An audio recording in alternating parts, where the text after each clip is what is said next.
गांव में सोमू नाम का एक आदमी रहता था। वो अपने परिवार का भरण पोषण बांस काट कर करता था। सरकार, मैंने ये सारे बांस काट दिए हैं। ठीक है, ये लो तुम्हारी आज की मजदूरी। पैसे लेकर सोमू अपने घर के लिए निकल जाता है। महीने भर से यहाँ बांस काट रहा हूँ, लेकिन फिर भी बचत नहीं होती। इतने पैसों में तो घर भी मुश्किल से ही चलता है। कोई कमाए तो भी क्या कमाए, महंगाई ही इतनी हो गई है। कितना भी काम करो कम ही पड़ता है। कहते हुए घर पहुंच जाता है। हाथ मुंह धो लीजिए, मैं खाना लगा देती हूँ। आज ये तूफान इतना शांत क्यों है? कहीं ये तूफान से पहले वाली शांति तो नहीं? फिर सोमू हाथ मुंह धो लेता है और खाना खाने बैठ जाता है। जी सुनिए, अगले महीने गुड़िया का जन्मदिन आ रहा है। हाँ, पता है मुझे। मैं ना आज बाजार गई थी तो मैंने बहुत सुंदर कपड़े देखे। वो हमारी गुड़िया के ऊपर बहुत जचेंगे। आप कहो तो मैं ले आऊं? ठीक है, ले आओ। पर कितने के हैं? ज्यादा नहीं, बस 2000 के। सोमू खाना खाते खाते अटक जाता है और खांसने लगता है। पानी।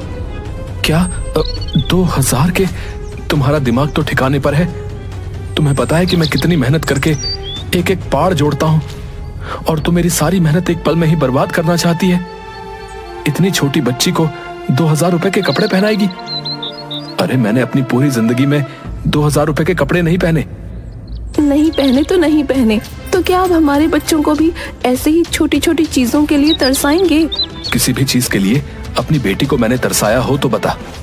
मैं तो बस इतना ही बोल रहा था कि मेरे हाथ बहुत तंग हैं, इसलिए महंगे कपड़े मत दिलवाओ। तो छोड़ क्यों नहीं देते ये बांस काटने का धंधा और शहर जाकर कोई अच्छी सी नौकरी ही ढूंढ लो?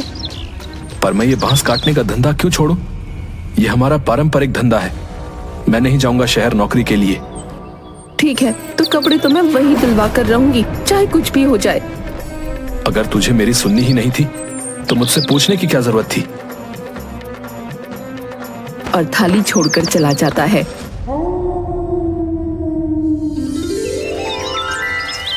फिर आए दिन मालती और सोमू के बीच पैसों को लेकर किचकिच होने लगी। एक दिन सोमू बांस काटकर थोड़ी देर वहीं बैठ जाता है। मैं तंग आ गया हूँ रोज रोज की लड़ाइयों से। पर वैसे मालती ठीक ही कहती है कि मुझे शहर जाकर नौकरी ढूंढ लेनी चाहिए। अगले दिन सोमू शहर नौकरी ढूंढने के लिए निकल पड़ता है। नौकरी ढूंढने के लिए मैं शहर तो आ गया, पर करूंगा क्या? मुझे तो कोई काम भी नहीं आता।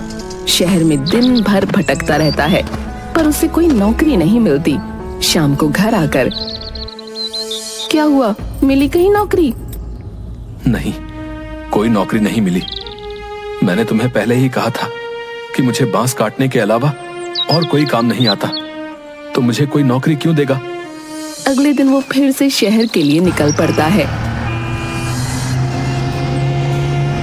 दिन भर भटकने के बावजूद आज भी उसे कोई नौकरी नहीं मिली।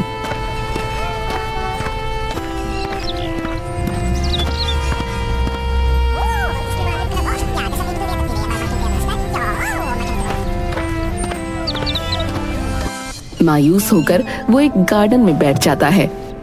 आज भी लगभग पूरा दिन ही हो गया और मुझे कोई नौकरी नहीं मिली।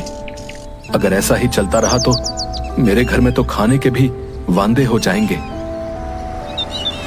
तभी उसे कुछ बांस के ट्रक दिखाई देते हैं। अरे, बांस के इतने सारे ट्रक, ये कहाँ जा रहे हैं? और उन ट्रकों का पीछा करते हुए वो एक कारखाने में पहुंच जाता है, जहां पर उसे तरह तरह की बांस की चीजें दिखाई देती हैं। अरे वाह, इतनी सुंदर सुंदर चीजें। मगन नाम का एक आदमी वहां पर आ जाता है। अरे भाई, क्या हुआ? कुछ चाहिए क्या है? अरे नहीं भाई, मैं तो बांस देख रहा था कि बांस की भी इतनी सुंदर सुंदर चीजें बन सकती हैं। हाँ भाई, आजकल शहर में लोग बांस की बनी चीजों की बहुत ही ज्यादा डिमांड कर रहे हैं। क्या मैं तुम्हारे कारखाने में काम कर सकता हूँ?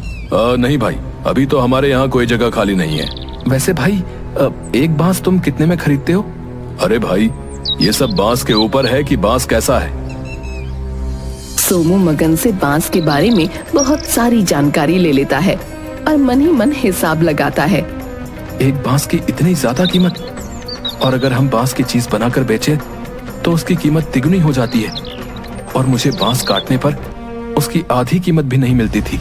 फिर सोमू घर पहुंचकर लाला जी के यहाँ पहुंचता है। लाला जी, आप हमें बांस काटने पर बहुत ही कम कीमत देते हो, मुझे अपनी मजदूरी बढ़ानी है। अरे सोमू, तुझे अचानक क्या हुआ रे? इतने सालों से तो तू मेरे यहाँ इन्हीं दामों में काम कर रहा है, तो अब क्या हुआ? नहीं नहीं लाला जी, मुझे अपनी मजदूरी बढ़ानी है। देख भाई, तुझे इतने ही पैसे में काम करना है तो कर, नहीं तो मेरे पास और भी बहुत सारे मजदूर हैं, मैं उनसे काम निकलवा लूंगा, समझा? सोमू घर पहुंचता है।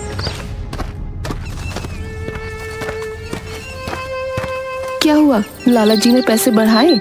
नहीं, बल्कि उन्होंने मुझे काम से ही निकाल दिया। क्या, काम से निकाल दिया? अब हम क्या करेंगे? मेरा दिमाग पहले ही खराब है और मैं तेरी किटकिट सुनकर और ज्यादा खराब नहीं करना चाहता, समझी? इसलिए थोड़ी देर मुझे शांति से बैठ जाने दे। मालती मुंह फुलाकर बड़बड़ाते हुए अंदर चली जाती है। अब मैं क्या करूं? बांस कटवाना तो लाला ने बंद ही कर दिया। मैं भी बड़ा बेवकूफ हूं, मुझे ही पैसे बढ़ाने का भूत सवार था। उतने में ही काम कर लेता, कम से कम घर तो चलता। और जो बांस घर में कटे हुए पड़े हैं, उनका क्या करूंगा? यहाँ तो कोई खरीदेगा भी नहीं। फिर सोमू को वो कारखाने वाली बात याद आती है। अरे हाँ, कारखाने में जैसे इतनी सारी चीजें बनी थी, तो क्यों ना मैं भी ऐसी ही चीज बना कर देखूं। बस फिर क्या था, वो बांस की तरह तरह की चीजें बनाने की कोशिश करता है, पर उससे कुछ भी सही से नहीं बन पाता। मुझसे तो कुछ भी नहीं बन रहा है। एक काम करता हूँ, इन बांसों को उस कारखाने में ही बेच आता हूँ, पर इतने सारे सामान को मैं ले कैसे जाऊंगा? तभी उसे दूर एक ठेला दिखाई देता है और वो उस ठेले पर सारे बांस रख कर शहर जाने लगता है और उसी बांस के कारखाने में पहुंच जाता है।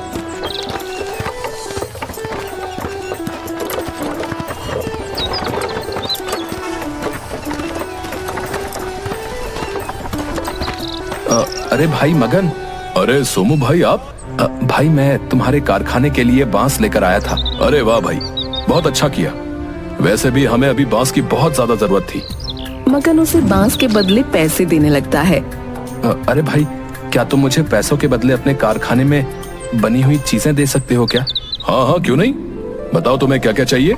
फिर सोमू उन सभी सामानों को अपने साथ गांव में ले जाता है और अपने ठेले पर रख कर बेचने लगता है। गांव वाले गांव में नई नई चीजें देखकर सोमू के ठेले के पास इकट्ठे हो जाते हैं। अरे वाह भाई, ये तो बहुत ही सुंदर लग रही है। कितने की है? भाई ये कितने की है? देखते ही देखते सोमू के ठेले के सारे सामान बिक जाते हैं। रात को घर जाकर, मालती देख, आज तो काफी कमाई हो गई। इतना तो मैं बांस काटकर महीने भर में भी नहीं कमा पाता था। तब से हर रोज सोमू जगह जगह से कुछ बांस काट लेता और ठेले पर रखकर कारखाने में बेच आता और वहाँ से बहुत सारे डेकोरेटिव पीस लेकर आता और साथ ही अपने घर पर भी ऐसी चीजें बनाने की कोशिश करता। सोमू बहुत दिनों तक ऐसे ही मन लगाकर काम करता रहा। कुछ दिनों बाद, अरे मालती, मैं क्या सोच रहा था कि मैं एक जमीन का टुकड़ा लेकर उस पर बांस की खेती शुरू करूं। तुम्हारा क्या कहना है? अरे हाँ, बहुत अच्छा सोचा है तुमने। फिर सोमू जमीन का टुकड़ा लेकर उस पर बांस लगा देता है और हर रोज जो भी बांस में काट कर लाता उनसे कुछ नई नई चीज बनाने की कोशिश करता। मालती ये देख, आज मेरी मेहनत रंग लाई। मैं कितने दिनों से कोशिश कर रहा था ये सब चीजें बनाने की। ये देख, आज मैंने ये बना ही लिया। ये तो बहुत ही सुंदर लग रही है। और फिर इसी तरह तरह तरह की चीजें बनाने लगता है। सोमू अपनी बनाई हुई सभी चीजें गांव में बेचने लगता है। फिर बचे हुए अपने पैसों से एक दुकान खरीद लेता है। अरे आओ आओ, और बांस से बनी हुई सुंदर सुंदर चीजें ले जाओ। अरे भैया आओ आओ। सभी गांव वालों को सोमू की बनाई हुई बांस की चीजें बहुत पसंद आने लगी। अब सोमू खुद से नई नई चीजें बनाता और उसकी दुकान बहुत अच्छी चलने लगी। कुछ ही समय में उसने और भी जमीन ले ली और गुड़िया को भी अच्छे स्कूल में भर्ती करवा दिया। अब हमारी गुड़िया भी बड़े से स्कूल में पढ़ने के लिए जाएगी। वहीं दूसरी तरफ लाला उसे देखकर जलने लगा। ये कल का आया हुआ लड़का मेरी ही जमीन पर से बांस काटता था और अब खुद की जमीन ले ली और मेरी बराबरी करना चाहता है। मैं इसे बताता हूँ कि लाला से पंगा लेना अच्छा नहीं है। जग्गू, राका, इस 2 कौड़ी के आदमी की दुकान में आग लगा दो। ठीक है बॉस, हम आज ही रात को सारा काम कर देंगे। राका और जग्गू दोनों रात को जाकर सोमू की दुकान में आग लगा देते हैं। सोमू भाई, तुम्हारी दुकान में आग लग गई। क्या दुकान में आग लग गई? और आग बुझाने के लिए जाते हैं, पर तब तक बहुत देर हो चुकी थी। हाय, हमारा सब कुछ लुट गया, बर्बाद हो गए। अगर मेरी दुकान जल गई तो क्या हुआ? मेरा हुनर तो नहीं चला ना। मैं फिर से मेहनत करूंगा और इस बार और भी ज्यादा मेहनत करूंगा।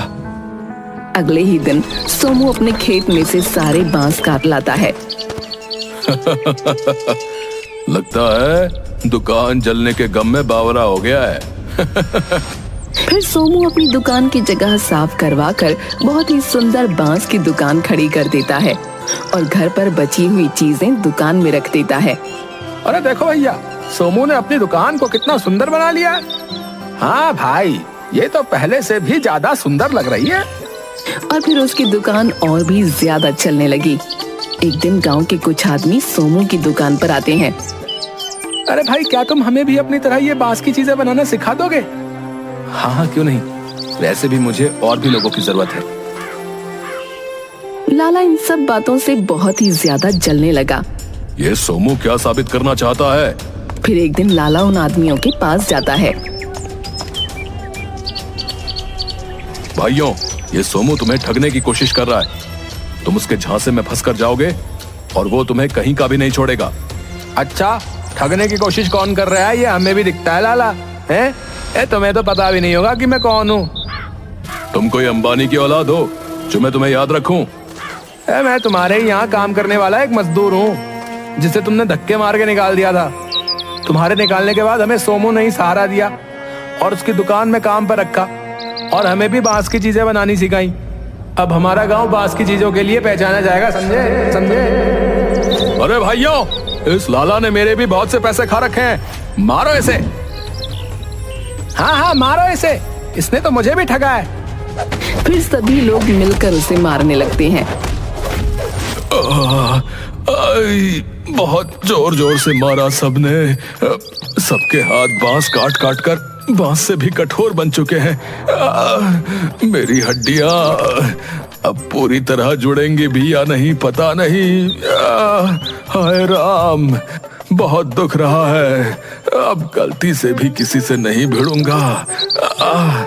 एक दिन सोमू की दुकान पर शहर से एक बहुत बड़ा आदमी आता है। अरे भाई, तुम्हारा ही नाम सोमू है? हाँ हाँ साहब, मैं ही सोमू हूँ। कहिए आपको क्या चाहिए? दीवार पर टांगने के लिए सामान या कोई बांस का लैंप, बांस की बोतल या कुछ और चीज? अरे नहीं नहीं भाई, मुझे ये सारी चीजें नहीं चाहिए। मुझे तुम्हारी ये बांस की दुकान बहुत ही ज्यादा पसंद आई। क्या तुम मेरे लिए एक बांस का घर बना सकते हो?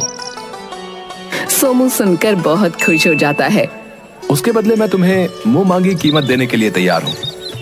अरे हाँ हाँ साहब, क्यों नहीं, मैं आपका घर बना दूंगा। फिर सोमू ऐसे ही बांस के घर और अलग अलग तरह की चीजें बना बना कर बहुत ही अमीर हो गया। अब उसने अपना एक खुद का बांस का कारोबार खड़ा कर लिया था और चंदनपुर के लोगों को भी बांस का काम सिखाकर जगह जगह पर अपनी दुकान खोल लेता है।